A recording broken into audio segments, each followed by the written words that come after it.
If you're owed money but aren't getting paid, it's time to call the sheriffs. My name's Mr. Griggs. My colleague and I are enforcement agents. I'm here to issue a High Court writ. I've got to do what I'm instructed to by the court.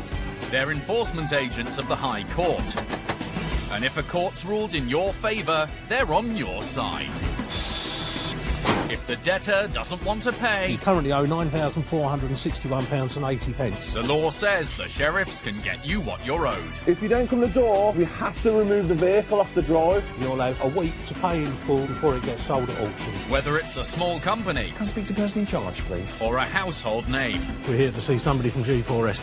if they owe you money, the sheriffs get it paid. I'm not going anywhere. You get him to come in here. We're not going to be waiting around like that. It needs to be done now. It's collected 42 grand.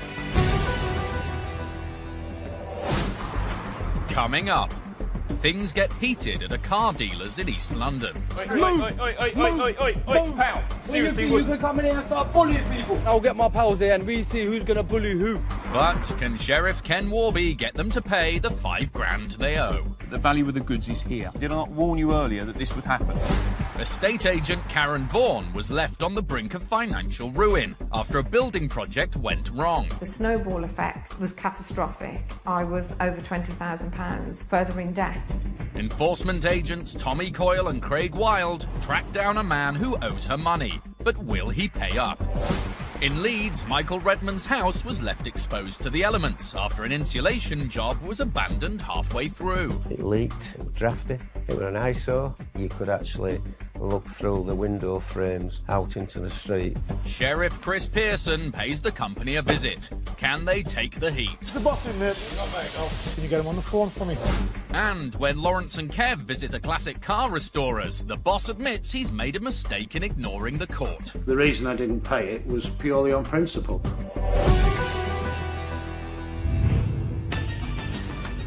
It's a chilly winter's morning in London, and enforcement agent Ken Warby is working his patch in the north of the city.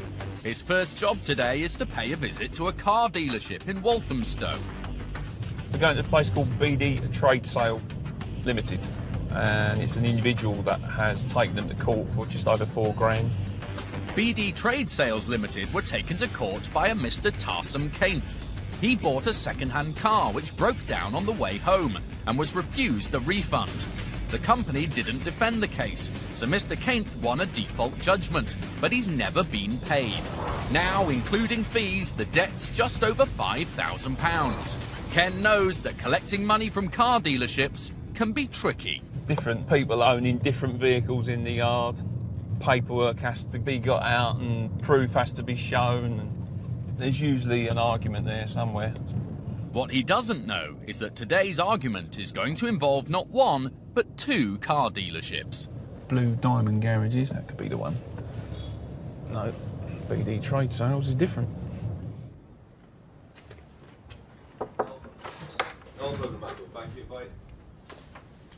Hello.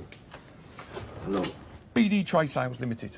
I'm here regarding a High Court writ of control against BD Trade Sales from a Mr. Tarsum Kainth. Why you got the camera here? Tell the camera to move away. The man asks our camera to leave the forecourt before telling Ken that the case against the company is in dispute. This judgment is to be set aside, and we've already appealed for that.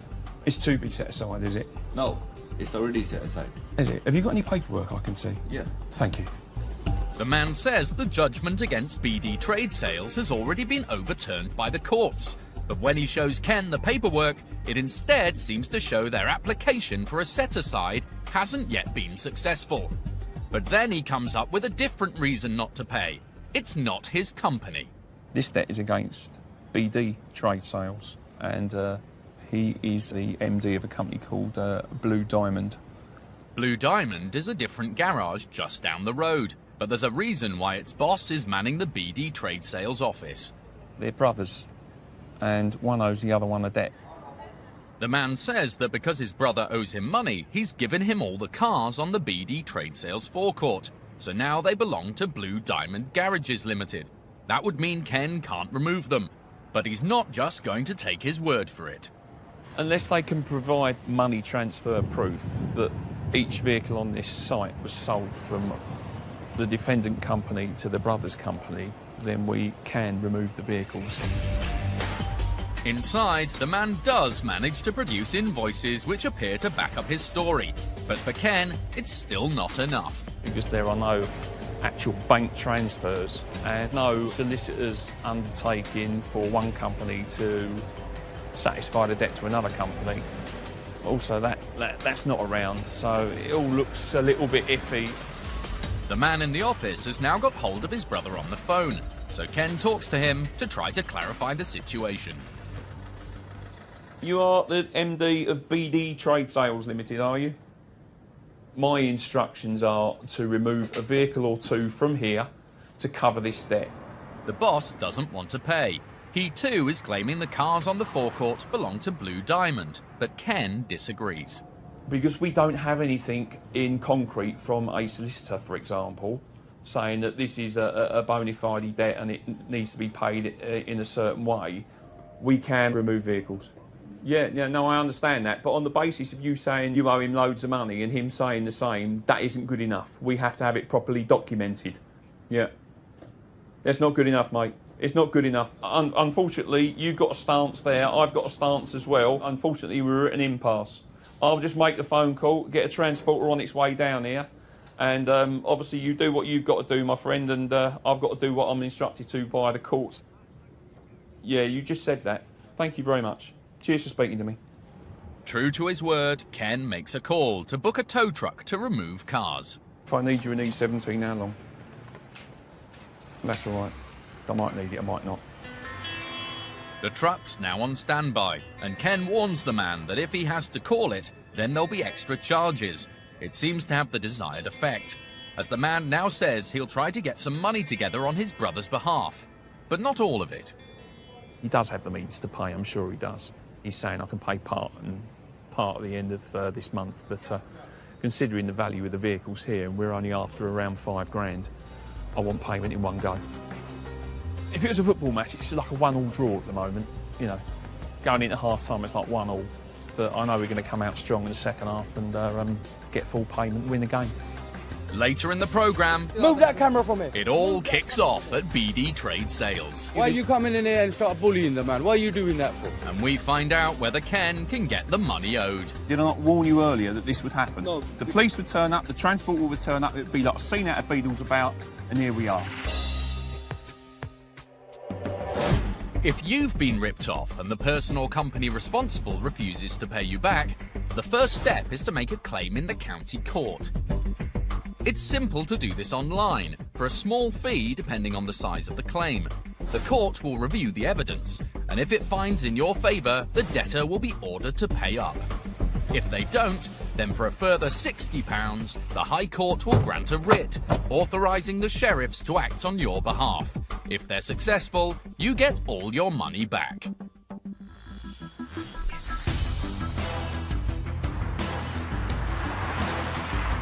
In the Midlands, enforcement agents Tommy Coyle and Craig Wild are on their way to Solihull.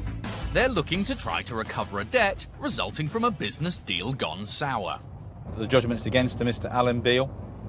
It's a home address for just over £15,000, so it's a lot of money. The money is owed to Karen Vaughan, an independent estate agent who also dabbles in property development. Her involvement with Mr. Beale began when she was looking for a new project to invest her savings.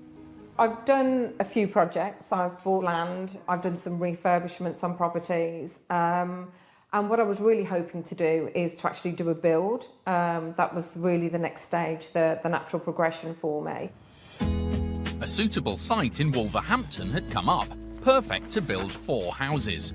Karen could afford to buy the land, but needed help to see the project through, so teamed up with a local builder, Alan Beale. I was providing the finance for the project and Alan was dealing with all the building aspects. I'd seen some properties that had already been built with Alan. He's a likeable person. He seemed very knowledgeable on what he was doing. So, yeah, I thought that we were starting a good working relationship and it was the start of things to come, really. Before they could buy the plot, the pair got surveys done and plans drawn up. But then the project started to drag, and Karen began to realise there was a problem. Alan was quite a busy person, and it would appear that he wasn't getting back to architects, solicitors, the vendor of the site, etc., within the timescales that they required. And eventually the vendor decided that he couldn't wait any longer. The seller pulled out and sold the land to someone else. That meant all their work so far was down the drain. Alan started to forward to me the invoices for the work that he'd instructed. For example, the architect, the site investigation works, etc. And I think it was at that point that the realisation hit that we were somewhere in the region of 20,000 in debt, and those bills needed paying. So Karen paid them, all £20,000 of it. She assumed her business partner would chip in, but she was in for a shock. Alan's attitude was that we had set up a limited company, and the idea of a limited company is to protect you personally from any debt if the company fails. He felt that there was no legal need to have to pay that debt, and therefore if I wanted to pay them, that was my choice. Karen had been counting on the income from the completion of the project to honour other financial commitments, and was now plunged into crisis. Personally, I was devastated that I was over £20,000 further in debt than I was to start with. The snowball effect financially was catastrophic. She missed loan payments, and her business was nearly repossessed. So when she finally managed to persuade Mr. Beale to pay back half of the money, it was a huge relief. He drew up a loan agreement and agreed to pay an amount each month to clear that debt. He made the first payment, and so I thought everything was great. We were moving forward at last. But unfortunately, when the second payment was due, there was no money forthcoming. Despite phone calls, messages, texting, and emails, Alan never came forward with any further payments. As he had broken a signed agreement, Karen was able to pursue him through the courts. She won a county court judgment against Mr. Beale, and when he still didn't pay, took it to the High Court. I've given him every opportunity to make this payment, but he's ignored everything, and I've put it in the hands of the sheriffs. And I hope that this will sort of evoke some sort of response and make him see that this debt is not going away.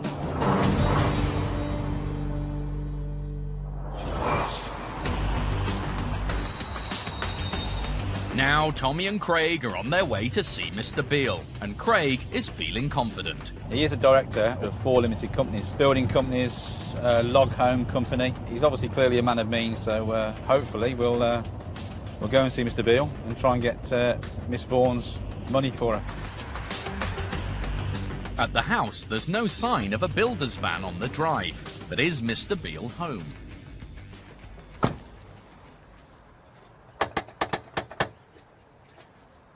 Builder's boots. Hello, my love. Sorry to disturb you. I'm trying to get in contact with Mr. Alan Beale. He's not here. Are you his wife, are you? No, I'm not his wife. My name's Mr. Wilder from the High Court. Right, okay. If you can get him on the phone for me, I'm here to execute a court order. No, I can't do it. Yes, no problem at all. I just want the water, please. No, not you, Tommy. No, I'm locked out. Craig's inside at least. Get some dialogue going.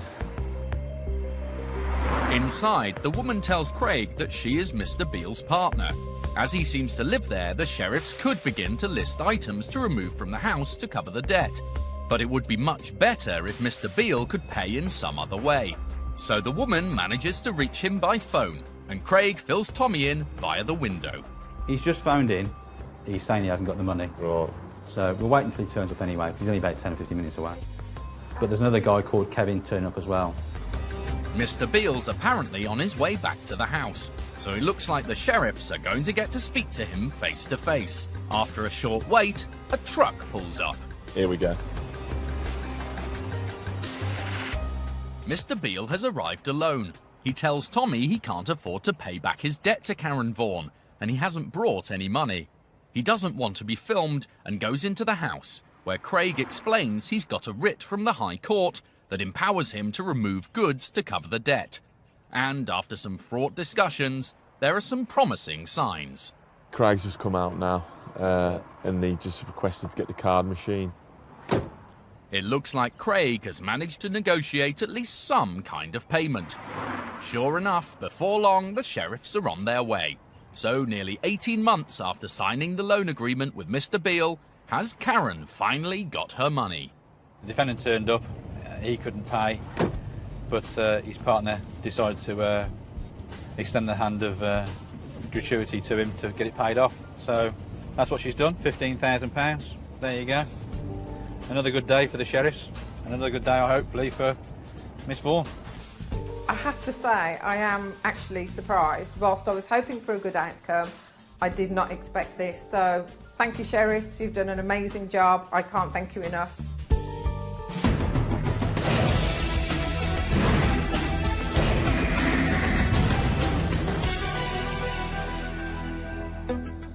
Sheriff Ken Warby is at a car dealer's in Walthamstow, where he's chasing a debt of £5,000. BD Trade Sales Limited sold a car to Tarsum Kainth, and when it broke down, didn't give him a refund. Ken is dealing with the director's brother, who says he's trying to raise the money, but after a lot of waiting around, Ken has run out of patience. I've just been kept waiting and fed a load of rubbish at the moment, saying give me 5 minutes, give me 5 minutes, I need to make a few phone calls. Nothing's happened. I'm going to phone the office now, organise a transporter to come down, remove 1 or 2 of these vehicles. As Ken gets ready to make the call, the director's brother makes a last-ditch attempt to put on the brakes. These assets are my assets. They are Blue Diamond Garage's assets. Sorry, mate. I know where you're coming from, but these are my assets. These cars, mate, they can't be lifted. But Ken's heard enough of this argument already. Hello, Wayne. It's Ken Warby. Look, I need a transporter down in Walthamstow. If you could get down here as soon as possible. About 40 minutes. Nice one, mate. Appreciate it. Cheers. Bye. All the stalling has cost the debtor dearly. The fees sheriffs charge are set by the government. And now that the transporter is on its way, the final bill has shot up. £5,075 to a whopping £6,700. And counting. But no sooner than the call is made, the boss's brother says a friend is on his way with the cash. It is the larger amount now, unfortunately. I've called the transport, mate. It's on its way. Just left the yard. Well, it's only been a couple of minutes, Mr. Mate, it's not. It's been like an hour and a half since that first 5 minutes. Do you remember? Yeah. I did warn you. I had a coffee. We chatted. Still nothing happened. The 5 minutes became an hour and a half. Enough's enough. Yeah, but he said that he can get you the £5,000 and... Yeah, it's not enough now. It needs to be the full amount. Yeah, but you just called it a few minutes ago. It makes no difference. As soon as I tell the office they're not paying and I need a transporter, these fees go on. Nothing can be done? No. The man said a friend was coming, and sure enough, one soon turns up. Only it doesn't look like this guy's in the mood to hand over any cash. Move your camera from it. I'm on the street. Move your camera from there. Oi, Move. Move, pal. What do you think you can come in here and start bullying people? I'll get my people here right now. Will you come here and try to bully the man? Huh? I'm not trying to bully you. you. Come here to bully the man. Mate, I'm not trying to bully anybody. Pals here. Move that camera from here. Move that camera from here. I'm on the public street. I'm on the public street. Move away from my presence. Ken has seen enough. Please. Someone being physically threatening. He's just suddenly come into the car yard. I would like someone here to prevent the breach of the peace. I think they knew I was on the phone to the police and they sort of like disappeared, so I'm in the car yard on my own at the moment. But not for long, as the men soon return. Move that camera away from me. Move that camera away from me. Yeah, that's it. Good boy. Yes, sir. Why are you coming in here and start bullying the man? What are you doing that for? I'll get my pals here and we see who's going to bully who.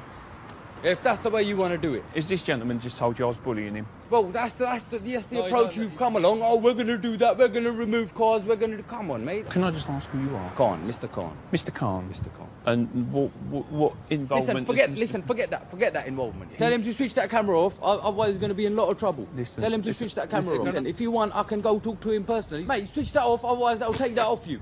I'll take that off you. Mate, you won't be doing All right? that. No, You won't be no, doing no, don't tell me that.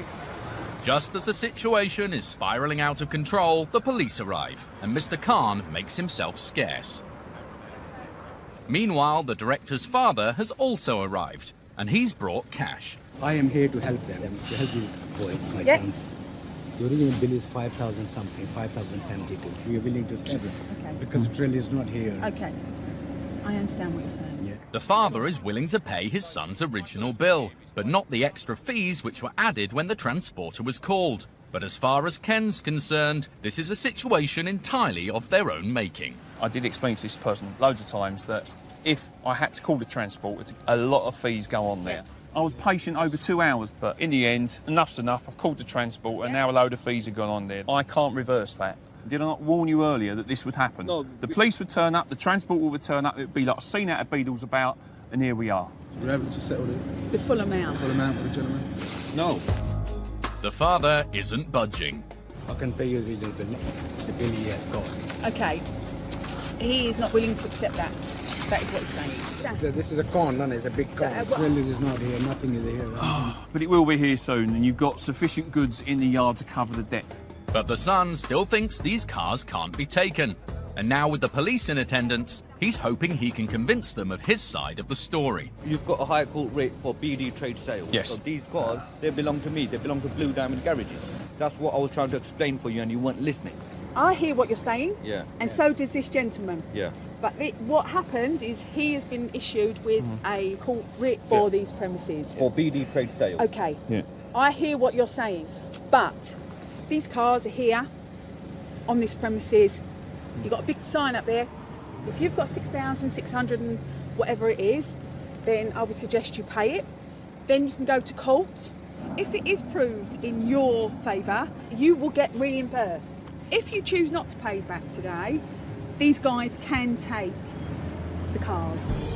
With the policewoman delivering the final verdict, father and son realise the game is up. What we are? 6708, just shy of £7,000, is what we said earlier on we needed to avoid. The father reluctantly agrees to pay and hands over the full total in cash. At the same time, the transporter arrives and is sent on its way. They think it's all over. It is now. Well, I did tell you earlier on it was like 1-1 at half-time, but 2-1 to the Sheriffs.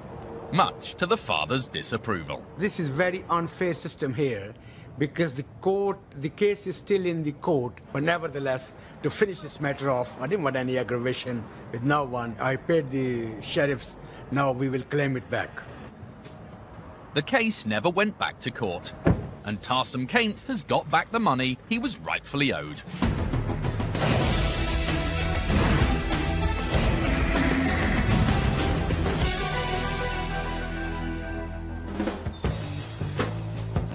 Sheriff Chris Pearson is chasing a debt owed by a businessman specialising in green home improvements.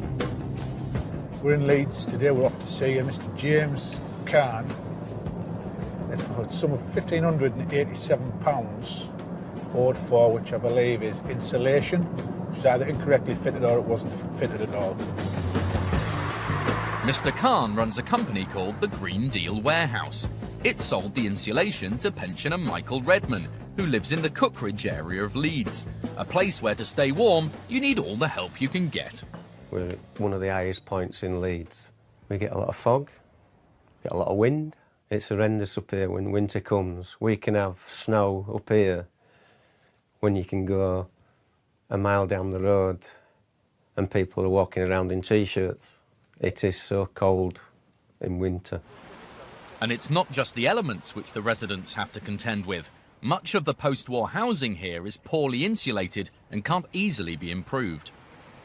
Houses are solid wall. There is no cavity, so you can't put insulation inside.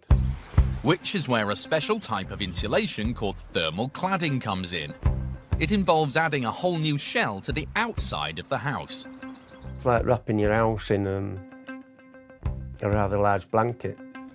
Hoping to keep his house warm and cut down his bills, Michael decided to buy thermal cladding from local company, the Green Deal Warehouse. We had a choice of 2 firms that we could have gone with, and we just decided to go with the first telephone number, which happened to be Greendale. And now we wish we hadn't. The job meant also replacing his doors and windows, and the work got off to a good start, but the progress would prove to be short-lived. We paid £1,000 deposit. It came out within a week to fit the new windows and doors. They said we're coming back to do the insulation, the scaffolding and everything within the next fortnight. And that was the last time we saw Greendale Warehouse for 5 months. And it wasn't for lack of trying. Michael called time and again to try and arrange for the main work to begin.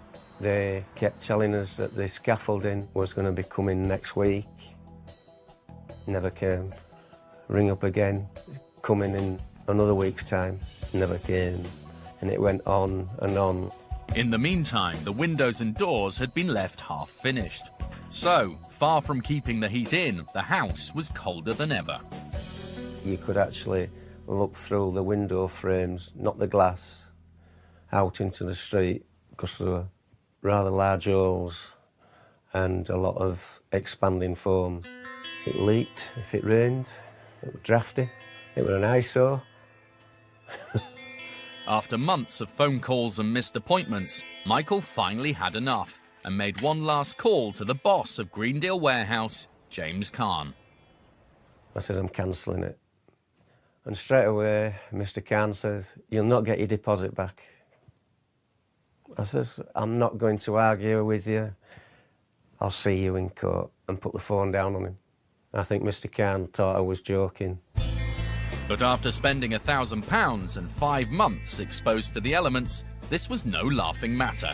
Michael got another company to complete the work and took the Greendale Warehouse to the county court.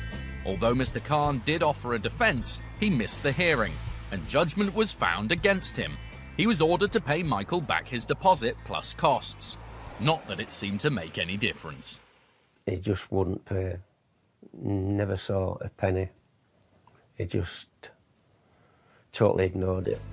Which left Michael with few options other than to turn to the sheriffs, something which he had no qualms about doing. It's the right thing to do, and I'm not that type of person what's going to sit back and let him get away with it.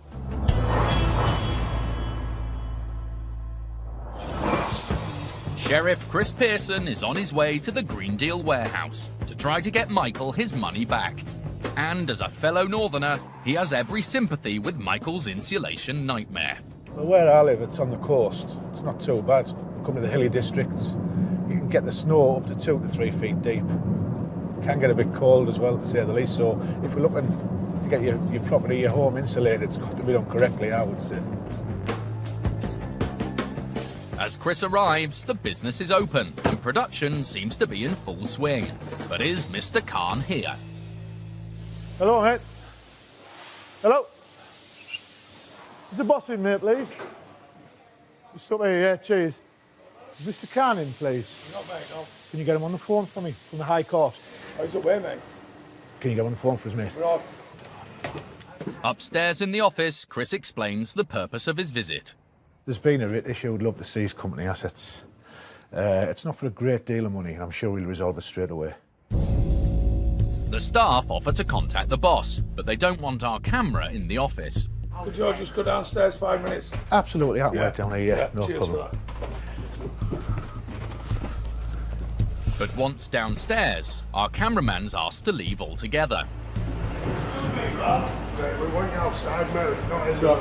Come here, so we don't be filming any of these. Chris remains inside to negotiate and soon emerges to fill us in on what's going on.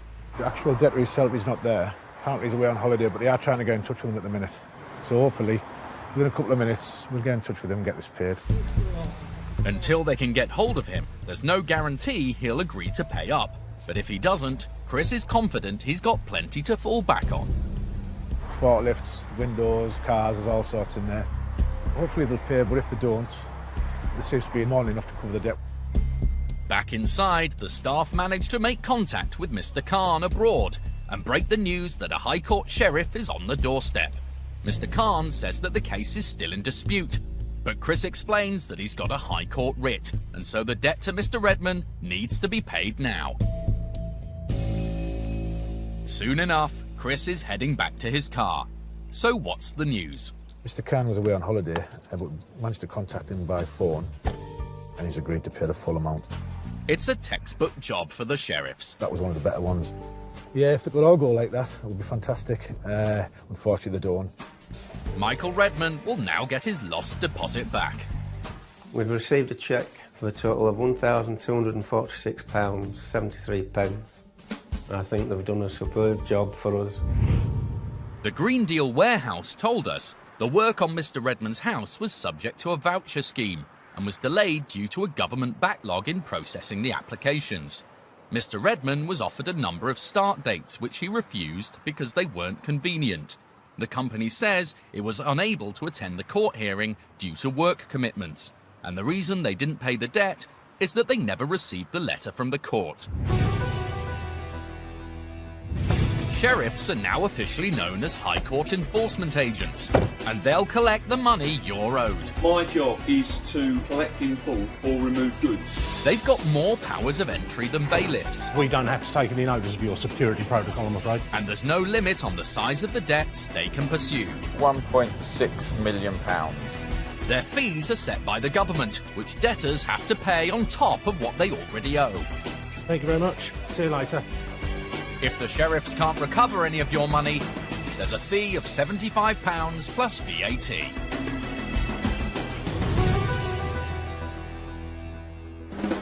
In the Midlands, enforcement agents Tommy Coyle and Craig Wild are heading into the countryside on a job which will pose some unique challenges. We're off to see a company called Stoneridge Vehicle Sales. Balance on the account is just short of £3,500. The claimant successfully took Stoneridge Vehicle Sales to court after buying a car which turned out to be faulty and was refused a refund. The company didn't defend the case, so judgment was issued in default, but there's still been no payment. The sheriffs are now headed to the company director's house, which is the only address they've been given. Done our research, it's a large manor house, grade 2 listed, currently on the market for 1.3 million. But it's not clear whether the business trades from the house or not, and just because it's an expensive property, that won't make it any easier for the sheriffs to get paid. If it was the individual's name on the writ, then obviously he would own items within the house, so we'd be pushing the point trying to get inside the house. But with this, we're just after business assets, so it makes it a bit more difficult. Oh, there we go. That's it there. That's it. Two expensive-looking cars are on the driveway, and a courtyard behind the house looks promising too. Is the cars in there as well? I think so. On closer inspection, he's right. Yeah, there's loads of cars in there. The question is, are they owned by the company they're looking for? To find out, they'll have to run checks on the registration numbers. So they start taking them down. R.I. what? RA02. Some of the license plates are out of view. To get a closer look, they might have to scale the wall. But they don't want to alert the occupants of the house until they've got the information they need. They're going to see me up at the window, aren't they? So, up goes Tommy. M44. M44. And Craig takes down all the registrations Tommy can see.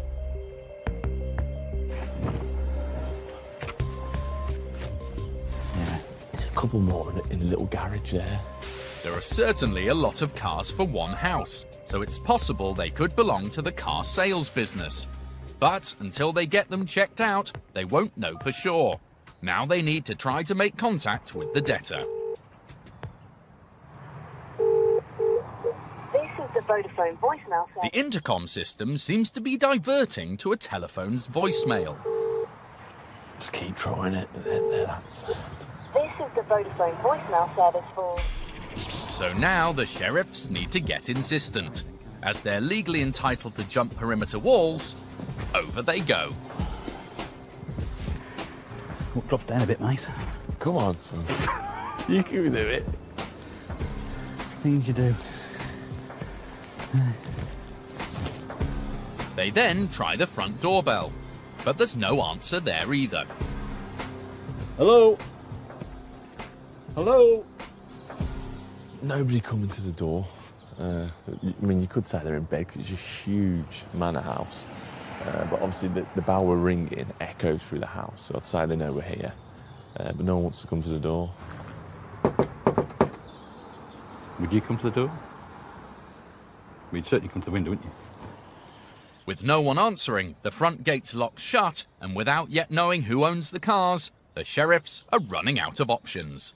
Very difficult what we can do here this morning. We gathered a lot of information, took a lot of reg plates down in the courtyard, which we'll DVI check and HBI check. They come back to our company now, we'll come back and have them. We'll give it a couple more knocks, and then unfortunately might have to leave a letter today. Which is exactly what they do. Checks later showed that the cars weren't registered to Stonebridge Vehicle Sales. Shortly afterwards, the company was dissolved. That means that it no longer has any money or assets, and on this occasion, there's nothing more the sheriffs can do to get the claimant's money back. The boss of Stonebridge Vehicle Sales told us he made every effort to settle the matter before it went to court.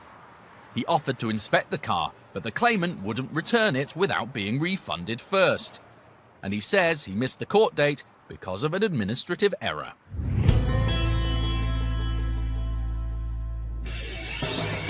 In the southeast, enforcement agents Lawrence Grix and Kev McNally are in Kent, and their prospects of getting paid today are looking pretty good.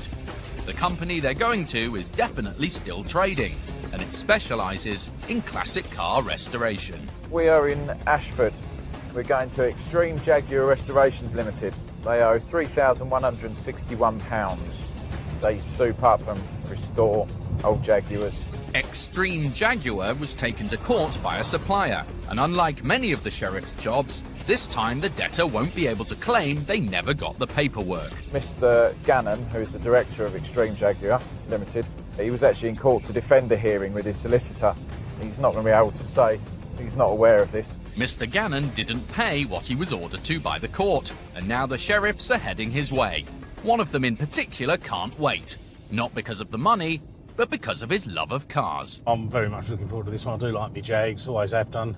Got one about a year ago. Mine is like a metallic British racing green. I couldn't tell you, well, I could tell you the exact colour, but they'd be a bit geeky.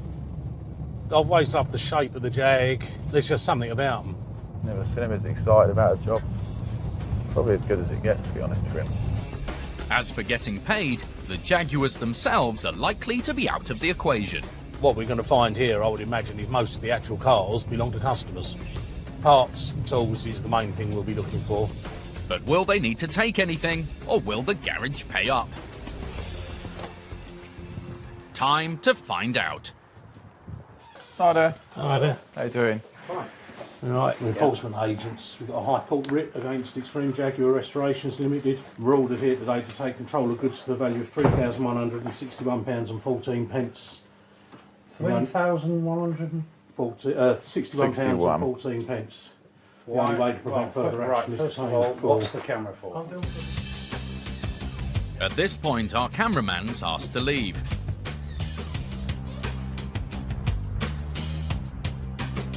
Inside, Lawrence tells Mr. Gannon that the outstanding debt needs to be paid today. Shortly afterwards, our cameras let back in, only to find Lawrence and the owner talking shop.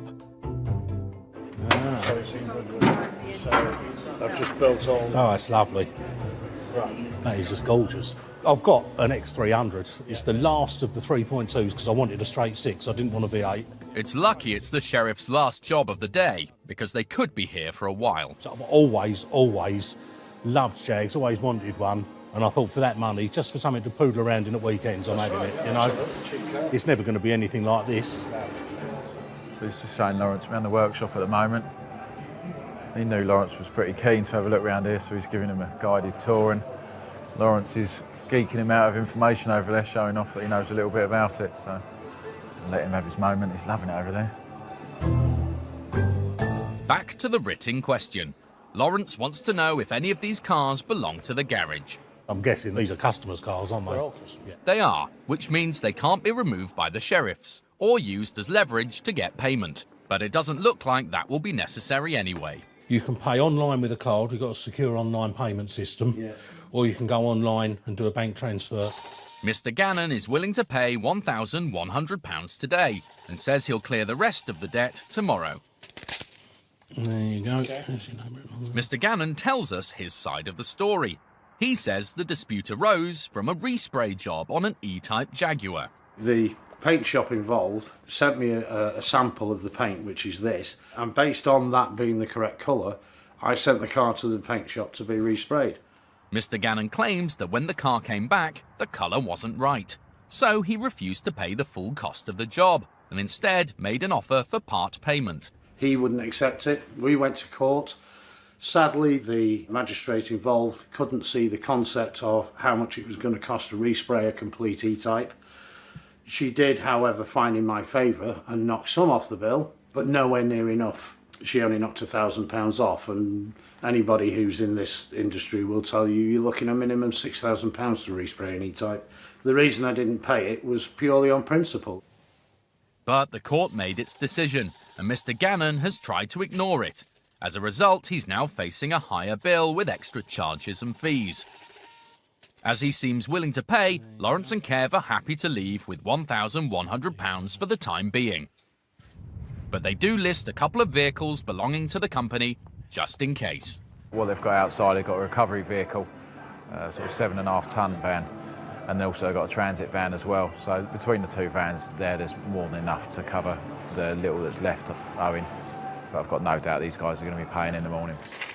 Right, this is your controlled goods agreement. Okay. The controlled goods agreement means that if Mr. Gannon doesn't make the promised payment, the sheriffs will be back to take the vehicles. All right, cheers. All right, thanks very much. Bye-bye. It's job done for the sheriffs, and the moral of the story is that a court's decision is final. The judge said this is how much you've got to pay, so that's what we have to do. We have to enforce the writ. So we've taken what we could get today, which is £1,100. We've got a controlled goods agreement signed for the full balance by close of business tomorrow. The guys have come today, they're just doing a job. So yes, I'm quite happy to pay it. And, you know, it's unfortunate, but I'll just have to chalk it up to experience. And for Lawrence, it's been a case of mixing business with pleasure. If I had to pick one from in here, that would be it, I think. Oh, well, it would have to be, yeah. I'd love to own some of the cars that are in there, but hey-ho, I've got my cheap old run around and that will do me, and I picked up a bit of advice while I was in there as well, so happy days. Extreme Jaguar Restorations Limited paid the remaining balance, and the paint shop got the money they were owed.